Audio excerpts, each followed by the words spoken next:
Antes de empezar este episodio te invitamos a que veas los anteriores y te suscribas a nuestro canal. Telepatía Peronista, venimos a comunicar la utopía. Empecemos.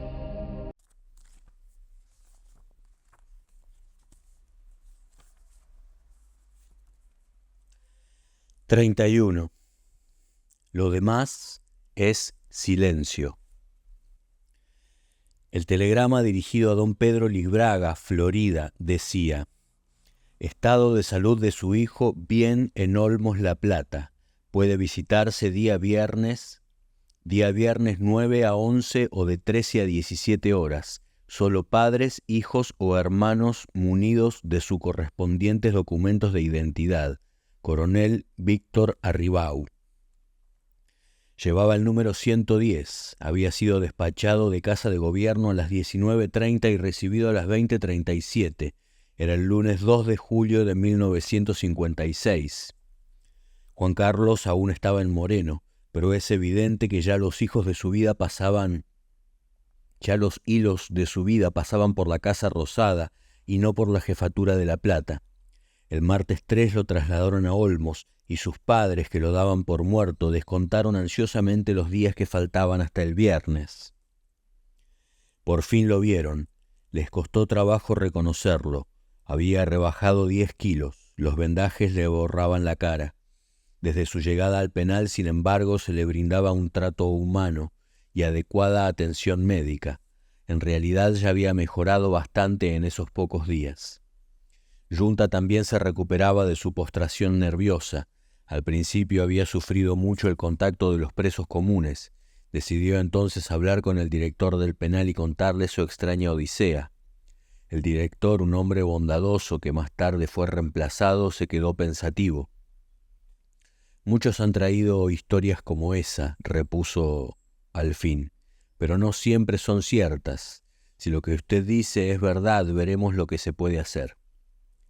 Ordenó su traslado al pabellón de políticos. Allí, Yunta se sintió mejor. Los presos eran militantes comunistas y nacionalistas, dirigentes obreros, hasta algún periodista, y con ellos por lo menos se podía hablar, aunque a él no le interesaban las controversias políticas y sindicales. Después llegó Libraga. Yunta no lo recordaba. Juan Carlos, en cambio, conservaba de él una imagen nítida. La experiencia común los acercó. Al principio Libraga había preferido permanecer entre los delincuentes comunes, aún temía por su vida y pensaba que allí pasaba más inadvertido. Después sus aprensiones disminuyeron y pidió pasar al otro pabellón. Entre los presos circulaba con insistencia el nombre de un letrado platense, el doctor von Koch. Se citaban casos de detenidos puestos en libertad merced a su intervención. El doctor Máximo von Koch, abogado de 32 años con activa militancia en el radicalismo intransigente, dedicaba en efecto su notorio dinamismo a la defensa de presos gremiales, entre ellos los numerosos petroleros torturados por la policía bonaerense. Yunta y Libraga pidieron hablar con él y el doctor von Koch escuchó con asombro el relato de lo sucedido aquella madrugada del 10 de junio en las afueras de José León Suárez. En el acto asumió la defensa de los dos sobrevivientes y, vista la falta de proceso judicial, estaban a disposición del Poder Ejecutivo y de causas reales que justificaran su encarcelamiento. Solicitó que fueran puestos en libertad. La noche del 16 de agosto de 1956, los presos del pabellón político se disponían a acostarse cuando la voz de un guardián reclamó: «Población, silencio», y luego: «Los que yo vaya nombrando pasen con todo». Un estremecimiento corrió por el pabellón. Algunos iban a salir en libertad, otros se quedarían. Todos escuchaban con avidez, mientras los que eran nombrados recogían febrilmente sus cosas. «Miguel Ángel Yunta», recitaba el guardián, «Juan Carlos Libraga». Eran los dos últimos de la lista. Se miraron incrédulos, se abrazaron. Después se les ocurrió simultáneamente la misma idea. A lo mejor era una trampa para matarlos, pero a la salida del pabellón, apoyado en una columna, los esperaba el doctor von Koch. Sonreía. Yunta dice que nunca olvidará ese momento. Esa misma noche el abogado lo lleva a la jefatura de policía de La Plata para avisar sus órdenes de excarcelación. En la de Junta, en el rubro causa, había una expresiva línea de guiones escritos a máquina. Sin causa. En efecto, se había pretendido fusilarlo. Sin causa, se lo había torturado moralmente hasta los límites de la resistencia humana. Sin causa, no lo había condenado se lo había condenado al hambre y la sed. Sin causa, se lo había engrillado y esposado, y ahora, sin causa, en virtud de un simple decreto que llevaba el número 14.975, se lo restituía al mundo.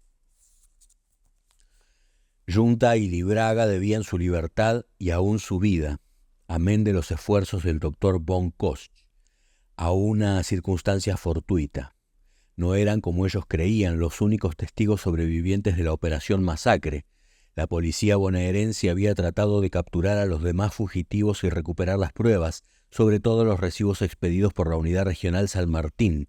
Logrado eso, es probable que todos, personas y cosas, hubieran desaparecido en una final y silenciosa hecatombe.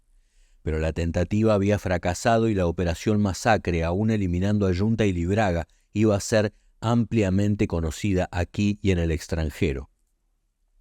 Gavino se había asilado en la Embajada de Bolivia antes de que se apagaran los ecos de los últimos fusilamientos. Cuando viajó a aquel país, llevaba consigo el recibo. Julio Troxler y Reinaldo Benavides tampoco pudieron ser detenidos. A mediados de octubre se refugiaron en la misma embajada y el 3 de noviembre un avión los condujo a La Paz. El 17 de octubre un hombre alto y moreno llegaba caminando tranquilamente a la entrada de la sede diplomática en la calle Corrientes al 500. En el acto 2 pesquisas de civil se lanzaron sobre él y alcanzaron a manotearlo, pero ya era tarde. Juan Carlos Torres, el inquilino del departamento del fondo, acababa de sustraerse a Fernando Suárez y pisaba suelo extranjero. En junio de 1957 también viajó a Bolivia. Don Horacio Dicciano estuvo 4 meses oculto antes de volver temerosamente a su casa de Florida. La experiencia de terror había dejado hondas huellas en él. Habían querido matarlo a mansalva.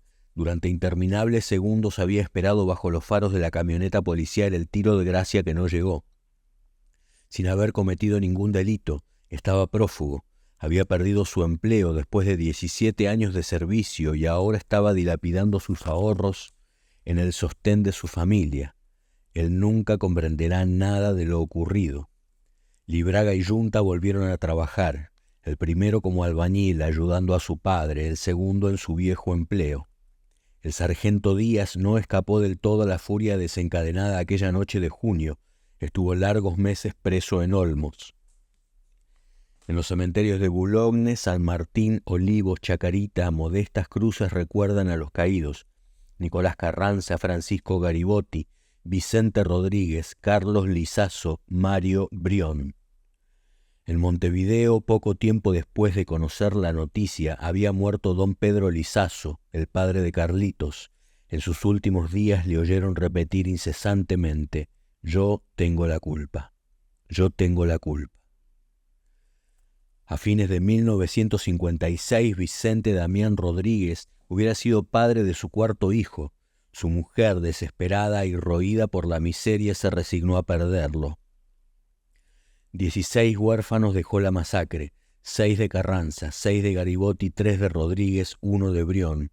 Esas criaturas, en su mayor parte prometidas a la pobreza y el resentimiento, sabrán algún día, saben ya, que la Argentina libertadora y democrática de junio de 1956 no tuvo nada que envidiar al infierno nazi. Pero lo que a mi juicio simboliza mejor que nada la irresponsabilidad, la ceguera, el oprobio de la Operación Masacre es un pedacito de papel, un rectángulo de papel oficial de 25 centímetros de alto por 15 de ancho. Tiene fecha varios meses posterior al 9 de junio de 1956 y está expedido después del trámite previo en todas las policías provinciales, incluso la bonaerense, a nombre de Miguel Ángel Junta, el fusilado sobreviviente. Sobre el fondo de un escudo celeste y blanco constan su nombre y el número de su cédula de identidad. Arriba dice: República Argentina, Ministerio del Interior, Policía Federal, y luego, en letras más grandes, 4 palabras: certificado de buena conducta.